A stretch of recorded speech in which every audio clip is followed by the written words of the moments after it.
Chapter 1 March 16th, 2005 2:45 p.m. Afghanistan time, 5:15 a.m. Eastern Daylight Time. Bagram Air Base, Parwan Province, Afghanistan. "Luke, you don't have to do this," Colonel Don Morris said. Sergeant First Class Luke Stone stood at ease inside Don's office.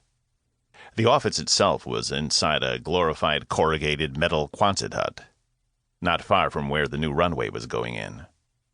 The airbase was a wonderland of constant sound. There were earth movers digging and paving. There were construction workers hammering together hundreds of plywood bee huts to replace the tents that troops stationed here had previously lived in. And if that wasn't enough, there were Taliban rocket attacks from the surrounding mountains, and suicide bombers on motorcycles blowing themselves up at the front gates. Luke shrugged. His hair was longer than military guidance. He had a 3-day growth of beard on his face. He wore a flight suit with no indication of rank on it. "I'm just following orders, sir." Don shook his head. His own flat-top haircut was black, shot through with gray and white. His face could have been carved from granite. Indeed, his entire body could have been. His blue eyes were deep-set and intense. The color of his hair and the lines on his face were the only signs that Don Morris had been alive on Earth for more than 55 years. Don was packing the meager contents of his office into boxes. One of the legendary founders of Delta Force was retiring from the United States Army.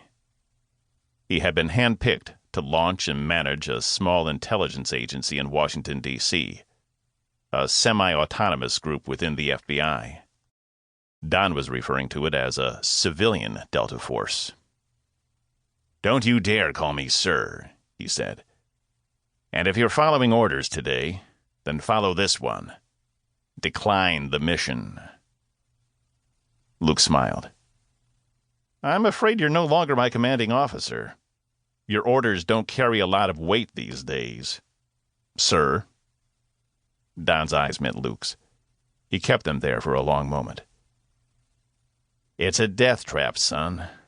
2 years after the fall of Baghdad, the war effort in Iraq is a total balls up. Here in God's country, we control to the perimeter of this base, the Kandahar airport, downtown Kabul, and not a whole lot else. Amnesty International and the Red Cross and the European press are all screaming about black sites and torture prisons, including right here, 300 yards from where we're standing. The brass just want to change the narrative. They need a win in capital letters. And Heath wants a feather in his cap. That's all he ever wants. None of that is worth dying over." "Lieutenant Colonel Heath has decided to lead the raid personally," Luke said. "I was informed less than an hour ago." Don's shoulders slumped. Then he nodded. "No surprise there," he said. "You know what we used to call Heath? Captain Ahab. He gets fixated on something, some whale of a thing, and he will chase it to the bottom of the sea, and he'll be happy to take all his men with him." Don paused. He sighed. "Listen, Stone. You have nothing to prove to me or to anyone. You've earned a free pass. You can decline this mission. Hell, in a couple of months, you could leave the Army if you want. Come join me in D.C. I'd like that." Now Luke nearly laughed. "Don, not everybody around here is middle-aged. I'm 31 years old. I don't think a suit and tie and lunch at my desk is quite my speed just yet." Don held a framed photograph in his hands. It hovered above an open box. He stared down at it. Luke knew the photo well. It was a faded color snapshot of 4 shirtless young men, green berets, mugging for the camera before a mission in Vietnam.